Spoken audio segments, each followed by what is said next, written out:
gitu kan. Dan saya tetap memutuskan berada di dalam Partai Nasdem dengan keseharian saya yang tentunya masyarakat pasti bisa menilai. Saya tidak pernah mendiskreditkan partai sebagai rumah yang saya tempati, mendiskreditkan siapapun yang berada di dalam rumah Partai Nasdem itu. Saya tidak pernah melakukan hal-hal yang tidak elegan ya. Cuma positioning saya sudah sangat jelas dan saya sudah sampaikan kepada Ketum di tahun 2019 di saat saya menerima amanah dari Ketum dan juga dari Ibu Janet Sujunadi dan juga Kakak Taslim juga berada di situ memberikan amanah kepada saya untuk menemani Partai Nasdem dan menjadi Ketua DPP bidang UMKM. Akan tetapi positioning saya saat itu sudah sangat jelas. Saya harus tetap memiliki pandangan bahwa dalam hati saya sampai hari ini Nasdem itu adalah partai yang sangat nasionalis. Ada keputusan-keputusan yang kemudian pada akhirnya di mana saya harus mengembalikan lagi, mengingatkan diri saya akan prinsip saya dan saya harus jalani. Dan keputusan itu adalah keluar dari partai. Di sini saya harus memisahkan, seperti yang saya sampaikan juga kepada teman-teman di media kemarin, saya harus bisa menyampaikan bahwa this is not about Nasdem. Nasdem is my home, gitu kan? Sebagaimana juga saya menjalin hubungan sangat baik dengan partai politik lainnya, Nasdem is my home. Orang-orang yang berada di dalam Partai Nasdem itu adalah orang-orang nasionalis, dan jikapun hari ini Nasdem mengambil keputusan untuk mengusung Anies Baswedan sebagai calon presiden, itu melalui proses yang panjang karena sebelumnya yang dicalonkan itu kan 3 orang. Jadi ada Andika Perkasa, ada Ganjar Pranowo dan juga ada Anies Baswedan. Dan saya tetap berada di dalam rumah tersebut. Saya tetap berada menjadi ketua DPP di dalam rumah tersebut. Kalau misalnya contohnya Mas Ganjar misalnya mengiyakan, yuk berjuang bersama Nasdem. Saya yakin nggak ada tuh Anies Baswedan masuk ke dalam salah satu calon. Saya yakin. Mungkin beliau calon wapres, mungkin. Tapi kalau Mas Ganjar mengiyakan pada saat itu, membuka pintu, membuka hati dan menyadari bahwa ada kepentingan yang jauh lebih besar di negeri ini, saya percaya 100% pasti teman-teman di Partai Nasdem termasuk juga Kakak Hermawi Taslim pasti akan membuka pintu dengan sangat, ayo Mas.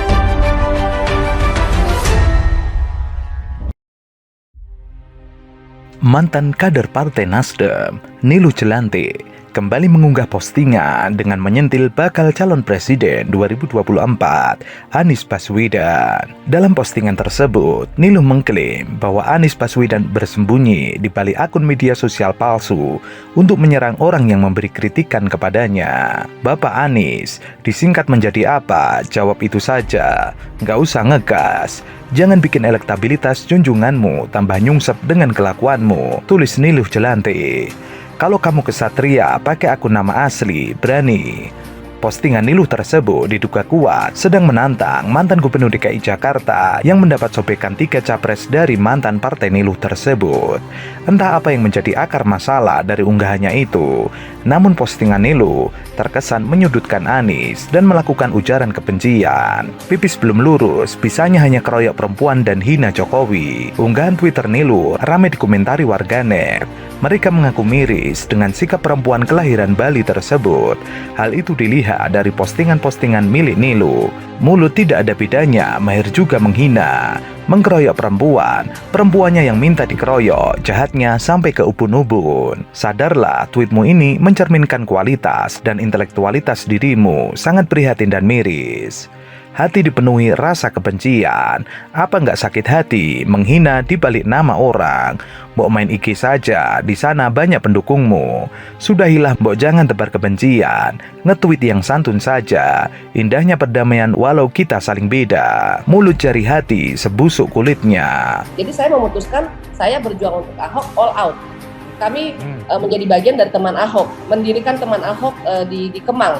kami mengalami begitu banyak intimidasi, mendiskreditkan saya sebagai seorang personal Nilo Jelantik, mendiskreditkan usaha kami dengan alasan apa? Dengan alasan yang sangat sederhana, bahwa siapapun kamu, apapun warna rambutmu, apapun latar belakang kamu, kamu berhak memiliki impian di negeri ini. Dan saat itu Nasdem adalah salah satu partai yang mengusung Ahok, paling depan mengusung Basuki Cahayapurnama. Partai pendukung penista agama, kalau kita melihat hari ini, kalau kita ketik di Google, partai pendukung penista agama itu adalah Nasdem. Bagaimana kita melihat media-media televisi yang kemudian ada reporternya dilemparin, dipukulin kepalanya dan lain sebagainya, itu Metro TV. Jadi saya berada di sana tanpa ada hubungan secara pribadi dengan Nasdem, dan partai-partai nasionalis lainnya juga bahkan mengalami juga proses-proses diskreditkan seperti itu. Kami tetap berjalan mendukung Ahok. Itu bukan tentang Ahok gitu loh, Mas. It's not about Ahok actually. It's about bagaimana anak bangsa itu bisa menjadi apa yang mereka mau, apa yang mereka inginkan, dengan catatan mereka harus bersih, transparan, dan profesional. Dan proses pilkada itu buat saya, karena saya mengalami kesehariannya, membuat saya sangat patah hati gitu loh, sangat bersedih. Bukan Mas Anies yang mengatakan mensolatkan mayat yang memilih Ahok. Bukan Mas Anies, bukan dari bibirnya keluar. Akan tetapi saya melihat beliau di sana tidak seolah-olah duduk dan menikmati dan enjoy dan mungkin itu salah satu cara dia agar saya bisa meraih kekuasaan itu untuk menjadi berkat buat rakyat. Untuk diketahui, sebelumnya kader Nasdem Nilo Jelantik mengalami kejadian yang tidak menyenangkan dari pengikut di media sosial. Ada warganet yang diduga menghina fisik Nilo saat mengunggah sebuah foto yang provokatif. Mulanya foto Nilo diposting lewat akun Facebook miliknya dengan narasi bertulis "kesayangan". Kemudian bukti dugaan hinaan kepada dirinya diunggah kembali di Twitter Nilo. Terlihat sebuah unggahan tangkapan layar yang memperlihatkan akun warganet dengan nama pengguna Kimberly Rebecca merespon foto milik Nilo. Ia berkomentar bernarasi kasar dan juga hinaan. Ia juga menilai tubuh Nilo penuh dengan koreng. Ia pun heran mengapa wanita kelahiran Bali memposting foto itu. "Aku heran, korengan tapi kok bangga ya Nilo Jelantik." Ia melihat foto Nilo itu begitu menyedihkan. Tidak hanya mengomentari fisik Nilo, warganet juga menyebut Nilo orang yang kurang waras. Di akhir, ia juga meminta mantan kader Nasdem itu segera menghapus foto tersebut. "Sebaiknya kamu hapus foto tersebut, jorok, kotor, dekil, tapi kamu bangga. Sungguh kamu wanita yang menyedihkan atau tidak waras, terlalu halu."